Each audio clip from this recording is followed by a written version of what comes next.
Very good morning class fourth. तो हम GK में पेज नंबर 57 तक हमने कर लिया है। तो आज हम करेंगे page number 58 word game. Word game में हमें अवर सोलर सिस्टम, जो हमारा सोलर सिस्टम है उसके बारे में आपको क्लूज दिया गया है। आप उसका क्लूज के आगे आंसर लिखना है कि कौन से सोलर सिस्टम के बारे में हम बात कर रहे हैं। तो number 1 is it is the smallest planet in the solar system. Solar system में सबसे स्मॉलेस्ट प्लैनेट, सबसे छोटा प्लैनेट जो है वो कौन सा है? Mercury. Number 2, this planet is closest to earth. Earth के सबसे क्लोजेस्ट प्लैनेट जो है वो कौन सा है? Venus. Number 3, it has water on it's surface and oxygen in its air. Surface पे वाटर है और एयर में ऑक्सीजन प्रेजेंट है। तो हम जहाँ पे रह रहे हैं सोलर सिस्टम के प्लैनेट में, जहाँ पे हम अभी रह रहे हैं, तो वो है earth. It often appears bright and reddish in the night sky. ठीक है, ये बहुत ही ब्राइट प्लैनेट है और रेड कलर का है। ठीक है, रात को ये रेड कलर का दिखता है। ठीक है, तो ये कौन सा सोलर सिस्टम है? Mars. It is the largest planet and is so large that all other planet in the solar system could fit inside it. ये सबसे बड़ा planet है solar system का। ठीक है, और इसमें बाकी सारे सोलर सिस्टम भी फिट आ सकते हैं, इतने बड़े हैं। ठीक है, इतने बड़े प्लैनेट है। तो वो कौन सा है? Jupiter. This ringed planet is also known as the jewel of the solar system. ये एक रिंग प्लैनेट है जिसके चारों तरफ रिंग बना हुआ है। ठीक है, और इसको jewel of solar system, solar system का ज्वेल भी कहा जाता है। तो वो कौन सा प्लैनेट है? Saturn. Number 7, this was the first planet that was found with the aid of telescope. It spin on its side. ये जो प्लैनेट है वो पहली बार टेलीस्कोप में दिखा था। ठीक है, और ये इसके साइड से स्पिन भी करता है। तो ये कौन सा प्लैनेट है? Uranus. Number 8, it is the windiest planet in our solar system. यहाँ पे इस प्लैनेट में बहुत विंड चलता रहता है, हवा चलती रहती है। ठीक है, तो ये कौन सा सोलर सिस्टम है? नेपट्यून। ठीक है। Okay, on page number 59 we have flower power. तो इसमें आपको match this national flower with the countries. यहाँ पे आपको साइड में फ्लावर्स दिया गया है और बीच में कंट्रीज के नाम दिया गया है। ठीक है, आपको इनको मैच करना है। ठीक है, कि कौन सा फ्लावर जो है कौन से कंट्री का नेशनल फ्लावर है। जैसे कि सबसे पहले दिया गया है नंबर 1 पे ट्यूलिप। ट्यूलिप जो है वो अफगानिस्तान का नेशनल फ्लावर है। ठीक है। Number 2, jasmine. जैस्मिन इज, तो जैस्मिन जो है वो पाकिस्तान का नेशनल फ्लावर है। ठीक है। उसके बाद है पिंक रोज। पिंक रोज जो है मालदीव्स का नेशनल फ्लावर है। ठीक है। Number 4, blue Poppy. Blue Poppy जो है वो भूटान का नेशनल फ्लावर है। ठीक है। Okay, next is number 5, blue water lily. ये जो फ्लावर है वो श्रीलंका का नेशनल फ्लावर है। Number 6, sunflower. सनफ्लावर यूक्रेन का नेशनल फ्लावर है। एरिस। एरिस जो है वो फ्रांस का नेशनल फ्लावर है। ठीक है। Number 8, lily of the valley. ठीक है, ये जो लिली है वो फिनलैंड का नेशनल फ्लावर है। Number 9, lotus. लोटस जो है इंडिया का नेशनल फ्लावर है। नंबर 10, गोल्डन वेटल जो है ऑस्ट्रेलिया का नेशनल फ्लावर है। ठीक है। Next on page number 60 we have plant kingdom. Plant kingdom में fill in the blanks with correct answer. Answer जो भी क्वेश्चन यहाँ पे पूछा गया है उसका आंसर लिखना है। ठीक है। On the surface of the leaf are many pores known as dash. It function as a passage for the movement of carbon dioxide and oxygen in and out of the leaf. तो leaf के surface पे, leaves जो है पत्तों के surface पे छोटे छोटे पोर्स बने होते हैं। ठीक है, उन पोर्स को क्या कहते हैं? स्टोमेटा। ठीक है, डैश में हमें लिखना है स्टोमेटा। और ये क्या काम करता है? कार्बन डाइऑक्साइड और ऑक्सीजन को इनसाइड और आउट लेने के लिए काम करता है। ठीक है, जैसे हमारा नोज है, ठीक है, हम उसमें इससे सांस लेते हैं, वैसे ही लीफ जो है स्टोमेटा से ऑक्सीजन एंड कार्बन डाइऑक्साइड अंदर बाहर करता है। ठीक है। Number 2, the dash trees are found in Australia. Their leaves contain oil that has a strong smell and is used in medicine such as cough drops. This wood is tough and is used to make furniture. ये जो tree है वो Australia में पाया जाता है, ठीक है, देखा जाता है। इसमें इसके जो लीव्स है उसमें ऑयल होता है जिनका बहुत ही स्ट्रॉन्ग स्मेल होता है, और इसका यूज़ जो है मेडिसिन जैसे कफ सिरप बनाने के लिए यूज़ किया जाता है। ये वुड्स जो है वो बहुत ही टफ होता है, ठीक है, हार्ड होता है, और इससे हम फर्नीचर भी बना सकते हैं। तो ये कौन सा प्लांट है, ट्री है? यूकलिप्टस, ठीक है, EUCALYPTUS, ठीक है। Next, number 3, dash gets its name because of the movement of its leaf like mimic animal sensitivity, ठीक है। ये जो प्लांट है इसका नाम जो है वो इसके लीव्स की वजह से मिला है, क्योंकि ये लीफ जब हिलता है तो ये मिमिक करता है, ठीक है। Most species of this plant are herbs, some are woody climbers and few are trees. ये जो प्लांट है उसका जो स्पीशीज़ है, ठीक है, इनके तरह जो भी स्पीशीज़ है वो हर्ब्स होते हैं, ठीक है, इनसे मेडिसिन बनता है। कुछ इनके प्लांट्स जो है वो क्लाइंबर्स होते हैं जो क्लाइंब करते हैं, ठीक है, और कुछ जो है वो ट्रीज होते हैं, दे आर ऑफन प्रिकली, ठीक है। ये जो प्लांट है वो प्रिकली होता है, मतलब कि कैक्टस जैसा होता है, ठीक है, इनके साइज में कैक्टस होता है जो चुप सकता है, ठीक है। तो ये कौन सा प्लांट है? मीमोसा, ठीक है। Number 4, plant people grow dash tree mainly for their fruit called latex, ठीक है। ये प्लांट जो है वो इसलिए उगाते हैं ताकि इनसे जो फ्लूट मिलता है जिनको हम लेटेक्स कहते हैं, ठीक है। इसके लिए मेन ये जो प्लांट है वो ये जो ट्री है वो लगाया जाता है। After a cut is made in the bark, latex flow out which the workers collect in a cup. It is used to make sheets of rubber for making many things such as tires, hoses, shoe soles and balls, ठीक है। तो जब इस tree के side में एक छोटा सा कट लगाया जाता है जिससे जिससे लेटेक्स जो है वो बाहर की तरफ फ्लो करता है और उसको एक कप में कलेक्ट करते हैं लोग, ठीक है। और इससे हम रबर का बहुत सारी चीज़ें बना सकते हैं, जैसे टायर्स हो गया, होसेस हो गया, शू का सोल हो गया, बॉल्स हो गया, ठीक है, ये सब हम बना सकते हैं, ठीक है। तो ये कौन सा ट्री है? Rubber. Next is number 5, a dash is a thick continuous layer of foliage formed by the uppermost branch of the group of trees. ये जो प्लांट है वो एक मोटा कंटिन्यूस फॉलेज से बना होता है, formed by the uppermost branch of the tree of group of trees, ठीक है। तो ये जो ट्री है वो इसके जो बाहर के तरफ का जो ब्रांचेस है उससे बना होता है, ठीक है। तो ये जो ट्री है उसका नाम है कैनोपी। उसके नीचे है tidbits. General Sherman located in a Sequoia national park is the largest of its kind. Giant sequoias can be more than 280 feet high. तो जनरल शर्मन जो कि सिक्योई नेशनल पार्क में सिचुएटेड है, लोकेटेड है, ये अपने लार्जेस्ट काइंड का है, ठीक है, अपने इसमें काइंड में सबसे बड़ा ट्री है, ठीक है। Giant sequoias can be more than 280 feet high. Giant sequoias जो है वो 280 फीट से ज़्यादा हाई हो सकता है, ठीक है। Next, on page number 61, we have matched the pictures of the following trees with their names, ठीक है। तो साइड में आपको पिक्चर्स दिया गया है ट्रीज का, ठीक है, और बीच में आपको नाम दिया गया है, तो उन नाम से आपको ये जो पिक्चर्स है वो जोड़ना है, ठीक है। तो नंबर 1 जो ट्री है वो कौन सा है? फिर, ठीक है, इस ट्री का नाम है फिर। नंबर 2 इस नीम का ट्री है ये, ठीक है। नंबर 3 जो ट्री है वो है बाओबाब, ठीक है। नंबर 4 जो ट्री है वो है पाम। नंबर 5 जो ट्री है वो है बनियान ट्री, ठीक है। नंबर 6 जो ट्री है उसका नाम है यूकलिप्टस, ठीक है। तो हमने पहले भी इक्लिप्टस के बारे में पढ़ा था, ठीक है। तो ये जो नंबर 6 में जो ट्री दिया गया है वो है इक्लिप्टस ट्री।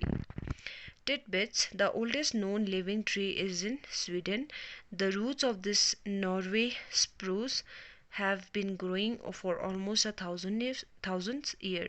तो सबसे ओल्डेस्ट जो ट्री है, लिविंग ट्री है, जो जिंदा है, वो है स्वीडन में, और इसके जो रूट्स है वो Norway spruce has been growing for almost thousands of year. इसका रूट्स जो है वो थाउजेंड्स ऑफ ईयर से बढ़ता चला जा रहा है, ठीक है। Next on page number 62 we have book club. Book club में क्या है? Start a book club with your own classmate, begin by reading this books and then discussing them, ठीक है। अपना यहाँ पे बोल रहे हैं कि अपना एक बुक क्लब अपने क्लासमेट्स के साथ बनाओ और बुक्स रीड करना शुरू करो और उन बुक्स के बारे में डिस्कस करना शुरू करना है, ठीक है। तो बुक क्लब में सबसे पहले दिया गया है little women by Louisa May Alcott, was published in two parts in 1868 and 1869. It is the story of four sisters, Meg, Jo, Beth and Amy, growing up in their family home. The book was based on Alcott's own experience of growing up in a close-knit New England family. तो ये सबसे पहले book जो दिया गया है वो है, उसका नाम है लिटिल वुमन, जो लिखा है लुइस मे एल्कोट ने। ये जो बुक है वो दो पार्ट्स में डिवाइडेड है। एक पार्ट जो है वो 1868 में आया था, एक पार्ट जो है वो 1869 में आया था, ठीक है। ये जो स्टोरी है इसमें 4 सिस्टर्स होते हैं, मैग, जो, बेथ एंड एमी, जो कि एक छोटे से फैमिली में ग्रो होते हैं, ठीक है। ये जो बुक है, the book was based on Alcott's on experience, ठीक है। ये अपने एक्सपीरियंस के, लुइस में अल्कोट अपने एक्सपीरियंस के बारे में यहाँ पे इस बुक में लिखा हुआ है, ठीक है। Okay, next is the adventures of Huckleberry Finn by Mark Twain was published in 1884. It is the story of a young boy and his adventures with Jim, a slave. तो एडवेंचर्स ऑफ हकलबेरी फिन जो book है, ये book का नाम है, ठीक है। ये लिखा था मार्क ट्वेन ने और ये पब्लिश हुआ है 1884 में, ठीक है। ये जो स्टोरी है ये एक यंग लड़के के बारे में और इसके एडवेंचर्स के बारे में लिखा हुआ है विद जिम अ स्लेव, एक स्लेव के साथ, ठीक है। Number 3, a journey to the centre of the earth.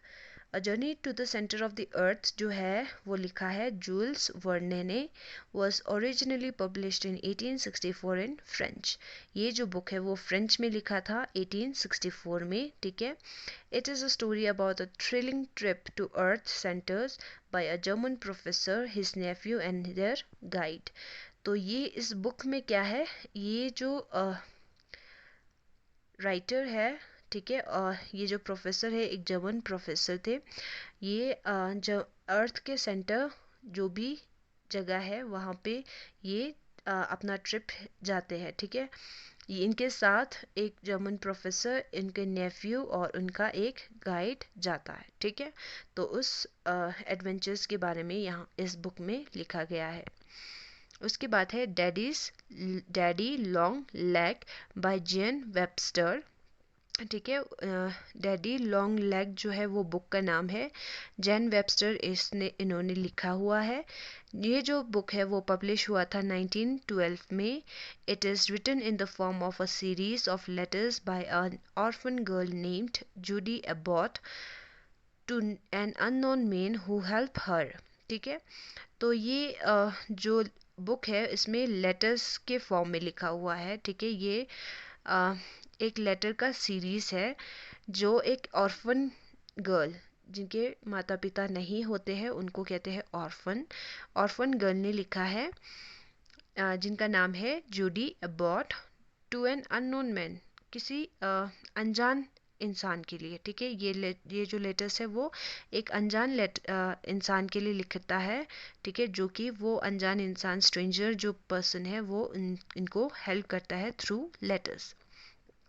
The book was not only a successful piece of fiction but also a stimulus to a reform of treatment of orphans. ठीक है, तो ये इस book में ना सिर्फ fiction के बारे में बताया गया है बल्कि इसमें ऑर्फन्स के साथ कैसे ट्रीट किया जाता है उसके बारे में भी लिखा गया है। ठीक है, जो बुक है वो है, बुक का नाम है my family and others animal.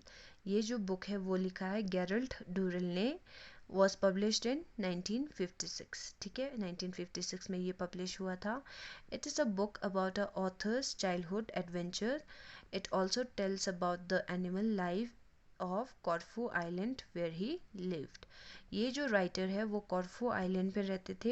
ये इन्होंने अपने बचपन के बारे में लिखा गया है। ठीक है, उन एडवेंचर्स जो भी करते थे ये बचपन में, उसके बारे में लिखा गया है। और साथ में जो कॉर्फू आइलैंड है वहाँ पे जो एनिमल्स होते हैं, एनिमल्स के लाइफ होते हैं, उनके बारे में लिखा गया है। ठीक है, उसके बाद है Charlie and the Chocolate Factory by Roald Dahl, was published in 1964। तो बुक का नाम है the Charlie and the Chocolate Factory. ये जो बुक है वो रोल्ड डाल ने लिखा है। ये जो बुक है वो पब्लिश हुआ था 1964 में। It is a story of a boy and his adventure inside a chocolate factory for of a crazy candy maker Willy Wonka. तो ये इस बुक में इस बुक का जो स्टोरी है वो इस तरह है कि एक लड़का होता है, छोटा सा बच्चा होता है। ठीक है, एक बॉय होता है, वो एक चॉकलेट फैक्ट्री में काम करता था कैंडी बनाने के लिए। ठीक है, जो कैंडी मेकर है वो विली वोंका था। ठीक है, उस फैक्ट्री में क्या होता था, उस एडवेंचर्स के बारे में इस बुक में लिखा गया है। ठीक है, नेक्स्ट हमारे उसी के नीचे है क्विक क्विज। क्विक क्विज में आपको क्वेश्चन पूछा गया है, आंसर द फॉलोइंग क्वेश्चन।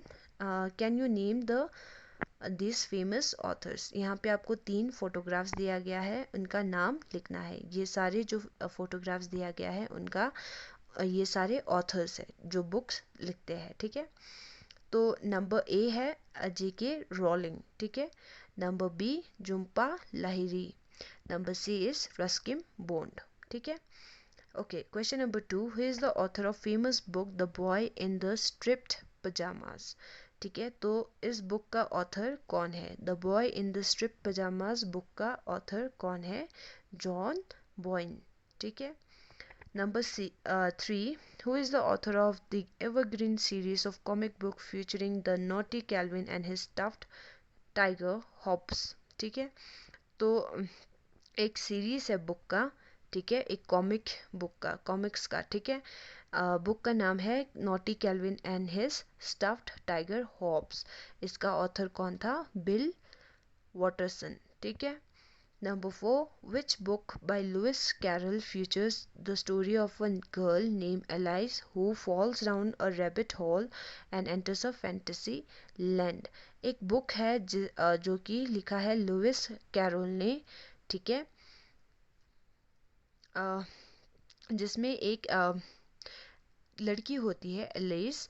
ठीक है, जो कि रैबिट के जो घर होता है, जो होल होता है, ठीक है, उसमें गिर जाते हैं और फैंटेसी लैंड में पहुंच जाती है। ठीक है, तो बुक का नाम है एलिस एडवेंचर्स इन वंडरलैंड।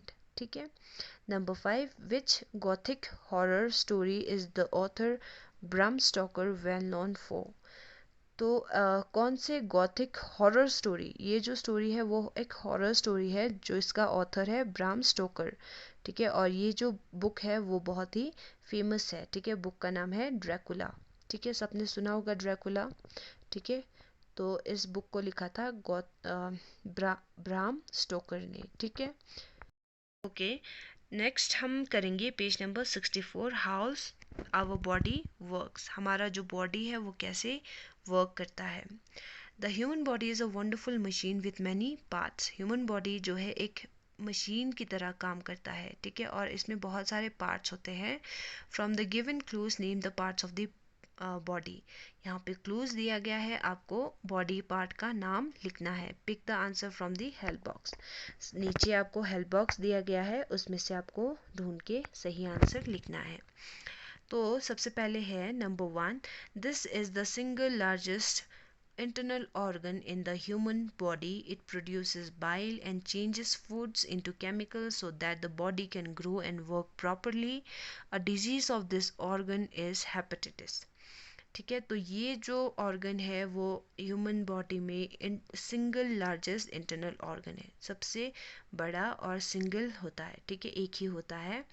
इसमें से बाइल जो है वो प्रोड्यूस होता है, जो कि हमारे फूड जो हम खाते हैं उसमें केमिकल्स मिक्स करके जो हमारा जो भी हमें ज़रूरत की चीज़ें हैं वो चेंजेस करते हैं, ठीक है, और हमारे बॉडी को ग्रो करने के लिए और काम करने के लिए बहुत ही यूज़फुल होता है, ठीक है। इस अगर ये जो ऑर्गन है वो ख़राब होता है तो इससे कौन सा डिजीज़ होता है, हेपेटाइटिस, ठीक है। तो ये ऑर्गन है लीवर, ठीक है। Number 2, this gland is located at the base of the neck. It produces a hormone that regulates the rate of which food is converted into energy. तो ये जो ग्लैंड है वो हमारे नेक के बेस पे लोकेटेड होता है, ठीक है। इसमें से एक हार्मोन प्रोड्यूस होता है जिससे कि हमारे जो फूड है वो कन्वर्ट होके एनर्जी में कन्वर्ट होता है, ठीक है।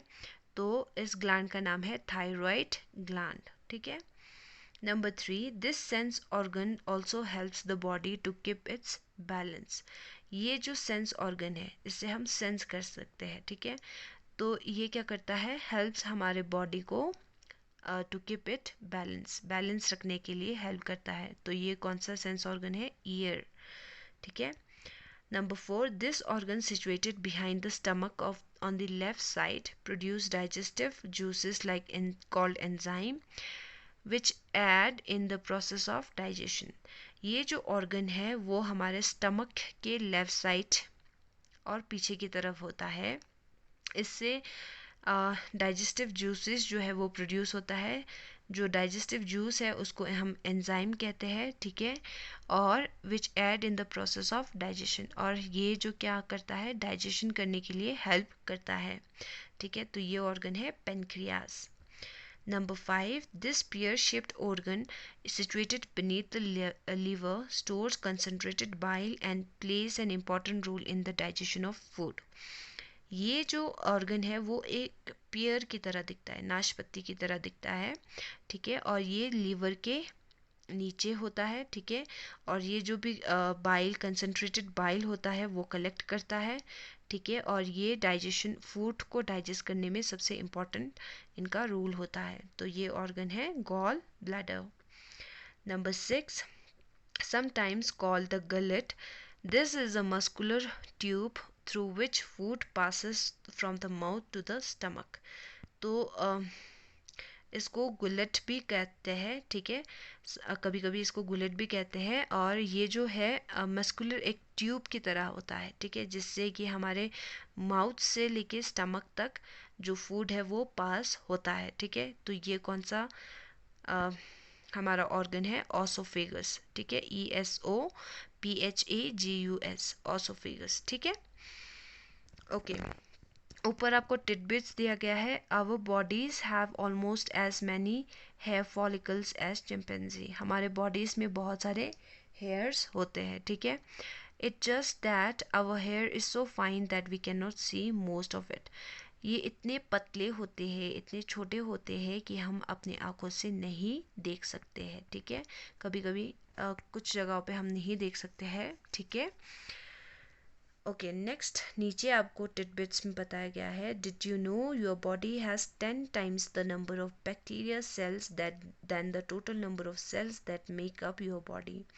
आपको पता है कि आपके बॉडी में बहुत सारे बैक्टीरिया सेल्स होते हैं, ठीक है, then the total number of cell that make up your body, जो हमारे बॉडी के लिए नीड्स होते हैं, ठीक है, जो बैक्टीरियाज जो सेल्स हमारे बॉडी के लिए नीड्स होते हैं उससे ज़्यादा हमारे बॉडी में बैक्टीरिया का सेल होता है, ठीक है। तो बच्चों पेज नंबर 64 तक आपको कंप्लीट करना है अपना वर्कशीट, ठीक है। Thank you.